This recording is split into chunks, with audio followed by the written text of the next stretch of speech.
Panibagong sigulot ngayon sa gitnang silangan ang gantihan ng pambobomba ng Israel at grupong Houthi sa Yemen. Ты видишь дрон? Крестюш, ты видишь, что это такое? Nitong Biyernes, inatake ng drone ang Tel Aviv sa Israel ilang oras matapos iulat ng Israel na napatay nila ang isang senior commander ng Hezbollah sa Lebanon. Isang patay at 4 ang sugatan. Ayon sa tagapagsalita ng Houthi, pakana nila ang pag-atake at patuloy nilang pupuntiryahin ng Israel bilang pakikiisa sa Hezbollah at mga Palestino sa giyera sa Gaza. Ang Israel nagpalipad ng fighter jets at binomba ang isang pantalan sa Yemen kahapon. 3 patay, mahigit 80 ang sugatan. Ayon sa Israel, pinabagsak sa pantalan ang mga armas galing Iran para sa Houthi. Ngayong araw, ayon sa Houthi, inatake nila ang Israeli town na Ela sa Red Sea at isang American vessel sa Red Sea rin. Nasunog ang isang bodega sa Recto Avenue sa Maynila. Pahirapan ang pag-apula dahil sa mga nakaimbak na kagamitang plastic at iba pang produkto ng online shops. Nakatutok si Jomar Apresto. Nabalot na makapal at nakasusulasok na usok ang bahaging ito ng Recto Avenue sa Maynila pasado 3:00 ng madaling araw. Mula yan sa nasusunog na bodega na puno ng plastic wares sa Calero Street. Ayon sa mga tauhan ng barangay, saktong rumoronda sila ng sumiklabang sunog.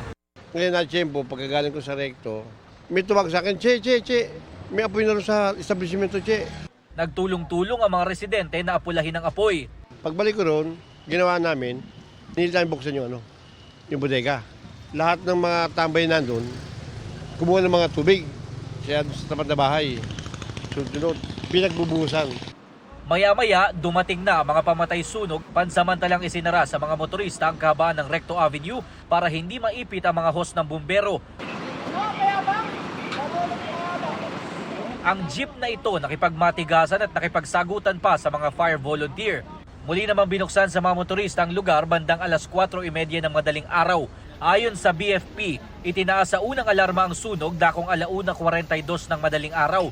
Makalipas ang halos 1 oras, inakyat ito sa ikalawang alarma. Hindi na kumalat ang apoy papunta sa mga residential area. Estimate po ng damage, sir, more or less is 15 million. Under investigation pa, sir, and kasalukuyan pa po natin pinapasok. Wala pa time, sir, para masabi natin na meron na. Wala pa po, sir. Para sa GMA Integrated News, Jomer Apresto, nakatutok 24 oras. Binaligtad ng Court of Appeal sa pag-absuelto sa dating pulis na akusadong utak sa pagdukot at pagpatay sa Korean businessman na si Ji Ik-ju. Kinatigan ng CA ang petition for certiorari na humiling na mabaligtad ang desisyon ng Angeles City RTC Branch 60 na nag-absuelto kay dismissed Police Lieutenant Colonel o Superintendent Rafael Dumlao III. Si Dumlao kasama ang iba pang pulis ay kinasuhan ng kidnapping with homicide sa pagpatay kay G na sinakal hanggang sa mamatay at crinimate sa loob ng Camp Crame noong 2016. Ayon sa CA, nakagawa ang mababang korte ng grave abuse of discretion dahil sa hindi tamang paghatol. Tinawag ng CA ang pagdinig ng korte na isang pagkukunwari at insulto sa judicial process. Dahil dyan, hinatulan si Dumlao ng CA ng parusang reklusyon perpetua at libu-libong pisong danyos para sa iba't ibang kaso. Sinusubukan pa namin makuha ang panig ni Dumlao kaugnay sa pag-convict sa kanya ng Court of Appeals.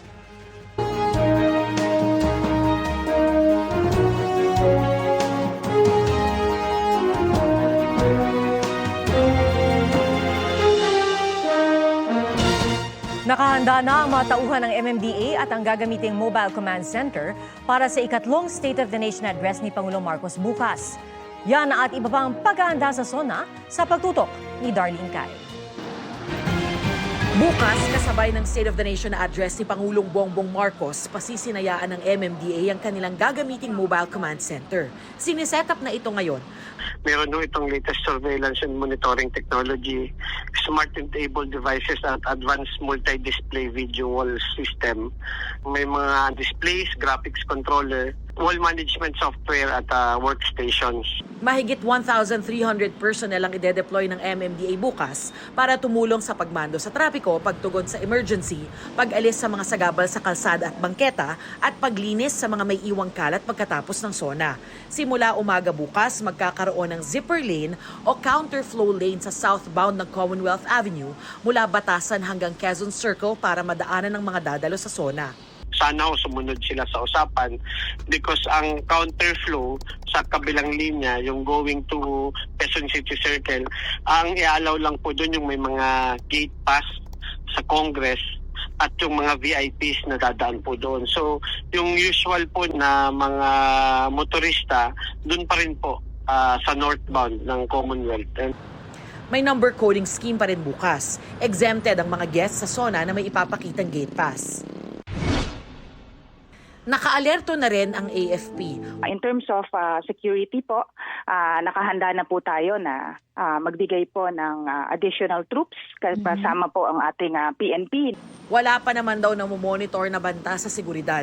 Inaasahan naman ng AFP na marinig sa sona ng Pangulo ang tungkol sa pagpapatibay sa national security, lalo sa usapin ng depensa sa ating teritoryo. Sa Sandatahang Lakas ng Pilipinas, ang ina-anticipate po natin is bolstering national security po and enhancing defense capabilities na rin. So, andyan po yung ating modernization projects. Ang grupong Manibela, sinabing magtitigil pasada raw bukas ang kanilang mahigit 4,000 miyembro sa Metro Manila bilang pagtutol pa rin sa PUV modernization. Para sa GMA Integrated News, Darlene Kai, nakatutok, 24 oras. Arestado ng Bureau of Immigration ang Chinong hacker umano at isa sa mga big boss ng Lucky South 99 na nasa likod ng Pogo Hub sa Porac, Pampanga. Ayon sa immigration, plan raw ng suspect na magtayo ng bagong Pogo Hub. Nakatutok si John Consulta, exclusive. Armado ng mission order na pirmado ni Bureau of Immigration Commissioner Norman Tansinco, pinasok ng mga tauhan ng BI Fugitive Search Unit at Presidential Anti-Organized Crime Commission ang resort na ito sa La Union. Sir, positive na. Arestado ng immigration ang Chinese na si Lin Qiude na umunoy hacker at isa sa big boss ng Lucky South 99 na nasa likod ng Pogo Hub sa Porac, Pampanga. You have the right to remain silent. Anything you say may be used against you in the court of law. You have the right to hire a lawyer of your own choice. If you don't have one... Ayon sa Fugitive Search Unit, malaki ang papel ng narestong boss ng Lucky South 99 dahil sa kanyang papel sa pagiging hacker ng grupo. Itong hacker na to or itong mga grupo ng hacker na connected dito sa Pogo na to, hinahack nila yung mga bank accounts ng kanilang mga kliyente sa US, UK at sa Middle East. Parte na talaga to ng operasyon nila na kasi itong mga scam na Pogo, part talaga, kailangan talaga nandun yung mga hackers nila kasi ito yung pinaka bread and butter nila kung tutusin. Kasi hindi sila makakapag-operate or pilay ang operasyon nila kung wala itong mga hackers nila. Ayon sa BI, dahil uminit na sa mga otoridad ang Pogo Hub sa Pampanga, sinisimulan na raw ilipat ang kanilang operasyon sa ibang lugar sa norte. Isa siya sa mga expert hacker ng grupo na ito kaya kailangan siya para mag-set up ng panibagong opisina. Actually, ang information natin kaya sila napadpad sa parte ng La Union ay para mag-set up nga ng panibagong operasyon. Wala pang pahayag ang suspect na sumalalim na sa booking procedure sa BI at nakakulong na sa kanilang detention facility sa Taguig. Iimbestigahan din ng Presidential Anti-Organized Crime Commission o PAOC ang narestong hacker para makakuha ng karagdagang impormasyon sa ibang boss ng Lucky South 99. Alinsunod sa kautusan ng ating mahal na Pangulo, Pangulong Ferdinand Bongbong Marcos Jr., na magsama-sama ang mga ahensya ng gobyerno para labanan itong illegal criminal activities na ginagawa ng mga Pogo Hubs. Base sa verifikasyon ni Chinese Police Attaché Major Shi Pengdai, naharap sa kasong fraud ang suspect sa China. Para sa GMA Integrated News, John Consulta, nakatutok, 24 oras. Isang linggo bago ang pasukan, lubog sa baha ang ilang lugar sa Bulacan at Pampanga. Alamin ang sitwasyon sa live na pagtutok ni Katrina So. Katrina. Ivan, ilang mga lugar sa Bulacan at Pampanga ang binaha ngayong araw dahil yan sa high tide at kalat-kalat na pag-ulan. Lubog sa baha ang mga bahay sa barangay May Sulaw sa Kalumpit, Bulacan. Kwento ng mga residente, alas 6 ng umaga nagsimulang tumaas ang tubig sa kanilang lugar. Ang mga bahay rito inabot ng hanggang bewang na baha. Dahil sa baha sa kalsada, kinailangang magbangka ng mga residente. Sabi pa ng mga residente, 1 linggo ng high tide dito, kaya nararanasan na nila ang hanggang bukong-bukong na baha. Pero kaninang umaga raw ang pinakamataas na naranasan nilang baha ngayong linggo. Sa Masantol, Pampanga, binaha ang nasa 22 barangay dahil sa high tide at pag-ulan. Inabot din ng tubig ang plaza roon. Ayon sa MDRRMO Masantol, umabot na sa 4.6 feet above sea level ang taas ng tubig. Lubog din sa baha ang ilang lugar sa Macabebe, Pampanga.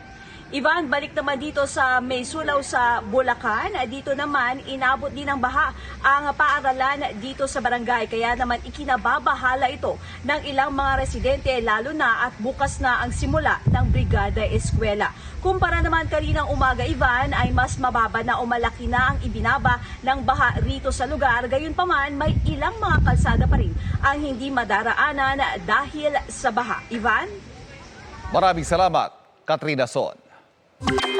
Halos hindi gumagalaw ang bagyong Karina na napanatili ang lakas habang nasa Philippine Sea. Huli po itong namataan 365 kilometers east-northeast ng Kasiguran, Aurora.